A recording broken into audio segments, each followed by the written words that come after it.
Hi hello అందరికీ నమస్కారం friends. ఈ వీడియోలో మన యొక్క తెలంగాణ రాష్ట్ర వ్యాప్తంగా ఉన్నటువంటి రైతులందరికీ ఇప్పుడిప్పుడే ఊహించని శుభవార్త అయితే వచ్చిందండి. సో మనకు మొత్తంగా 2 శుభవార్తలు అయితే వచ్చాయి. వాటిలో 2 లక్షల రూపాయల రుణమాఫీకి సంబంధించి ఒకటైతే, మరొక పథకానికి సంబంధించి మనకు 10,000 రూపాయల చొప్పున ఈ రోజు నుంచి రైతుల ఖాతాలలోకి అయితే డబ్బులు జమ అవుతున్నాయండి. సో వీడియోలోకి వెళ్ళి పూర్తి వివరాలు అయితే తెలుసుకుందాం ఫ్రెండ్స్. గవర్నమెంట్ నుంచి ఏ చిన్న అప్డేట్ అయినా సరే, ముఖ్యంగా రైతులకు సంబంధించి వచ్చిన వెంటనే మిస్ అవ్వకుండా ఎప్పటికప్పుడు తెలుసుకోవాలంటే మీరు మన ఛానల్ని సబ్స్క్రైబ్ చేసుకోండి. ఈ వీడియోని లైక్ చేసి సపోర్ట్ అయితే చేయండి ఫ్రెండ్స్. చాలామంది చూస్తున్నారు, మీరు లైక్ అయితే చేసుకోవట్లేదు. ప్లీజ్ దయచేసి లైక్ చేసుకోండి. రైతులకు సంబంధించిన ప్రతి చిన్న అప్డేట్ కూడా నేను మీకు వీడియో చేసి తెలియజేస్తాను కాబట్టి దయచేసి మీరు మన ఛానల్ని సబ్స్క్రైబ్ చేసుకోండి. ఇక ఏమాత్రం ఆలస్యం చేయకుండా టాపిక్ని స్టార్ట్ చేద్దాం ఫ్రెండ్స్. తెలంగాణ రాష్ట్ర వ్యాప్తంగా ఉన్నటువంటి రైతులందరికీ మన యొక్క సీఎం రేవంత్ రెడ్డి గారు 2 శుభవార్తలు అయితే ప్రకటించారండి. వాటిలో మనకు మొట్టమొదటిది వచ్చేసి రుణమాఫీ. దీనికి సంబంధించి నేను పూర్తిగా ఎక్స్ప్లెయిన్ చేసి మరొక శుభవార్త ఏంటో కూడా క్లారిటీగా అయితే చెప్తాను. తెలంగాణ రాష్ట్ర ప్రభుత్వం మరో సంచలన నిర్ణయం తీసుకుంది. ఎన్నికల హామీలో భాగంగా రేవంత్ రెడ్డి సర్కార్ కీలక చర్చలు జరుపుతుంది. రైతులకు 2 లక్షల రూపాయల రుణమాఫీ హామీని అమలు చేసే దిశగా తెలంగాణ రాష్ట్ర ప్రభుత్వం మనకు కసరత్తులు చేస్తుంది. రైతులకు ఇచ్చిన హామీ మేరకు ఆగస్టు 15వ తేదీలోగా రుణమాఫీ చేసి తీరాల్సిందేనని, పంట రుణాలు మాఫీ చేసేందుకు ప్రత్యేక కార్పొరేషన్లను ఏర్పాటు చేసి నిధులను సమీకరించాలని ముఖ్యమంత్రి యనుమల రేవంత్ రెడ్డి గారు అధికారులను ఆదేశించారు. అందుకు అవసరమైన ఏర్పాట్లు కూడా చేయాలని అధికారులను ఆదేశించారు. ఈ నెల మనకు రాష్ట్ర కేబినెట్ సమావేశాన్ని నిర్వహించున్నట్లు వెల్లడించారు. డాక్టర్ బిఆర్ అంబేద్కర్ తెలంగాణ సచివాలయంలో నిన్న సీఎం రేవంత్ రెడ్డి రైతు రుణమాఫీ, వరి సేకరణకు సంబంధించి అధికారులతో సమావేశాన్ని నిర్వహించారు. ఈ సమావేశంలో మంత్రి ఎన్ ఉత్తమ కుమార్ రెడ్డి, పి శ్రీనివాసులు రెడ్డి, డి శ్రీధర్ బాబు, ముఖ్యమంత్రి సలహాదారు ఎం నరేందర్ రెడ్డి తదితరులు పాల్గొన్నారు. రైతులకు ఇచ్చిన హామీ మేరకు ఆగస్టు 15లోగా రుణమాఫీ చేయాలని ముఖ్యమంత్రి నిర్ణయించారని ఆయన తెలిపారు. రుణమాఫీ పథకం అమలుకు అవసరమైన ఏర్పాట్లు చేయాలని అధికారులను ఆదేశించారు. రాష్ట్ర ప్రస్తుత ఆర్థిక పరిస్థితి, సాధారణ ఆదాయ వ్యయాల వివరాలను కూడా సీఎం సమీక్షించారు. లోక్సభ ఎన్నికల ప్రవర్తన నియమావళిని ఎత్తివేసేలోగా రుణమాఫీకి తగినన్ని నిధులను సమీకరించాలని అధికారులతో ముఖ్యమంత్రి చర్చించారు. 2 లక్షల వరకు రుణమాఫీని అమలు చేసేందుకు తగిన విధి విధానాలను కూడా కార్యాచరణ ప్రణాళికలను రూపొందించాలని అధికారులకు ఆదేశించారు రేవంత్ రెడ్డి గారు. రైతుల సంక్షేమం కోసం అవసరమైతే ప్రత్యేక కార్పొరేషన్ కూడా ఏర్పాటు చేయాలని, రుణమాఫీ పథకానికి నిధులను సమీకరించాలని అధికారులను ఆదేశించారు సీఎం రేవంత్ రెడ్డి గారు. రైతులకు రుణభారం నుంచి విముక్తి చేయాలన్న ఉద్దేశంతో రాష్ట్ర ప్రభుత్వం ఇప్పటికే ప్రకటించినందున నిర్ణీత గడువులోగా నిధుల సేకరణకు కృషి చేయాలని అధికారులను కోరారు సీఎం రేవంత్ రెడ్డి. నిధులను అందించేందుకు సిద్ధంగా ఉన్న బ్యాంకర్లను సంప్రదించాలని, మహారాష్ట్ర, రాజస్థాన్, ఇతర రాష్ట్రాలలో రైతు రుణమాఫీకి సంబంధించి అవలంబిస్తున్నటువంటి విధి విధానాలను అధ్యయనం చేయాలని అధికారులకు ఆదేశాలు జారీ చేశారు రేవంత్ రెడ్డి గారు. అలాగే ధాన్యం కొనుగోళ్లను వేగవంతం చేయాలని, దళారులు జోక్యం లేకుండా చూడాలని సీఎం రేవంత్ రెడ్డి అధికారులకు సూచించారు.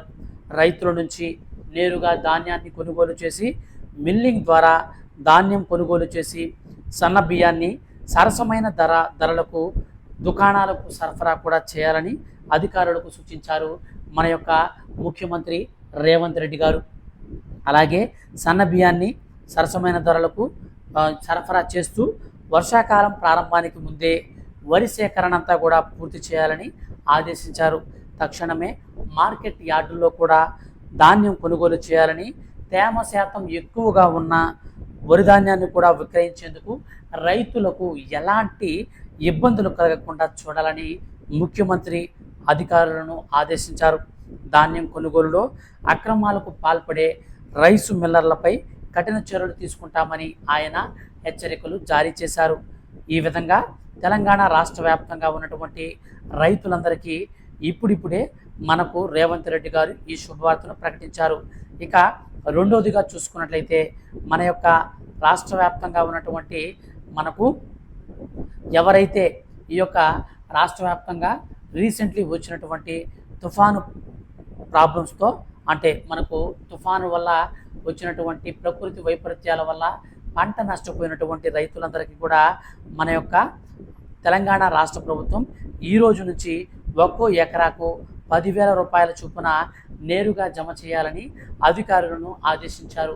ఈ రోజు నుంచి డీబీటీ పద్ధతిలో, అనగా మన యొక్క రాష్ట్ర వ్యాప్తంగా ఎవరైతే రైతులు పంట నష్టపోయి ఉంటారో అటువంటి వారి దగ్గర మన యొక్క వ్యవసాయ శాఖ అధికారులు కొన్ని డీటెయిల్స్ అయితే తీసుకున్నారండి.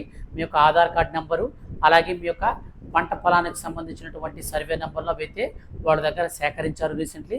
సో సేకరించినటువంటి ఈ యొక్క పంటకు సంబంధించినటువంటి మనకు డాక్యుమెంట్స్ ప్రకారం మన యొక్క ఆధార్ కార్డుకి లింక్ అయినటువంటి ఫోన్ నెంబర్ ఏదైతే ఉంటుందో, సో ఆ యొక్క నెంబర్కి లింక్ అయినటువంటి బ్యాంక్ అకౌంట్ ఏదైతే ఉంటుందో, అంటే ఆధార్ కార్డుకి లింక్ అయిన బ్యాంక్ అకౌంట్ అనమాట, ఇది మనకు ఎన్పిసిఐ లింక్ కలిగి ఉండాలి. ఎన్పిసిఐ లింక్ అంటే ఏం లేదండి, national payment corporation of India. ఈ యొక్క లింక్ కలిగినటువంటి బ్యాంక్ అకౌంట్కి డీబీటీ పద్ధతిలో నేరుగా ఎకరాకి 10,000 రూపాయల చొప్పున మనకు దాదాపుగా 10 జిల్లాల వారికి మన యొక్క రాష్ట్ర ప్రభుత్వం ఈ యొక్క input subsidy amount, input subsidy అంటే అది ఏదో కాదండి, మనకు పంట నష్ట పరిహారం అన్నమాట. సో మనకు పంట నష్ట పరిహారం ఏదైతే జరిగి ఉంటుందో, సో పంట నష్టపోయింటారు కదా, అటువంటి వారందరికీ పరిహారం రూపంలో ఇచ్చేదాన్నే ఇన్పుట్ సబ్సిడీ అంటారండి, ఇంకేం లేదు దానికి.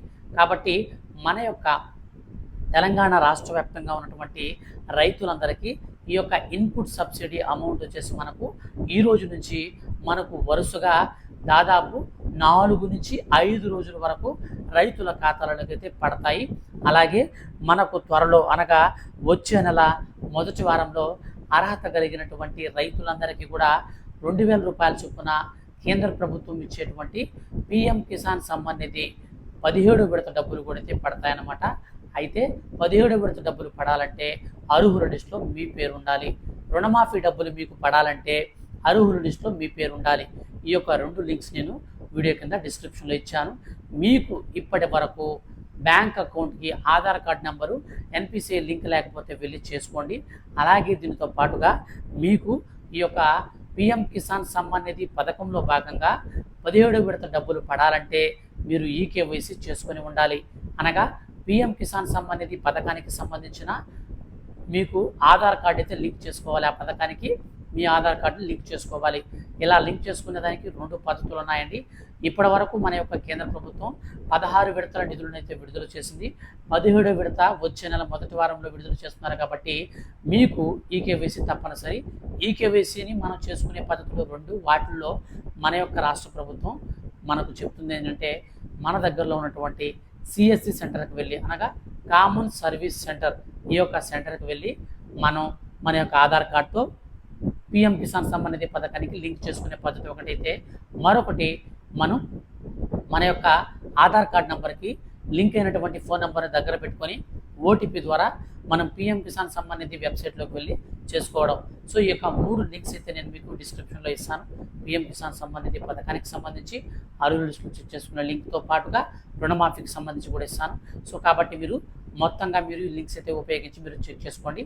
మీకు ఒక క్లారిటీ అయితే వస్తుందన్నమాట, మీకు డబ్బులు వస్తాయా రావనేది.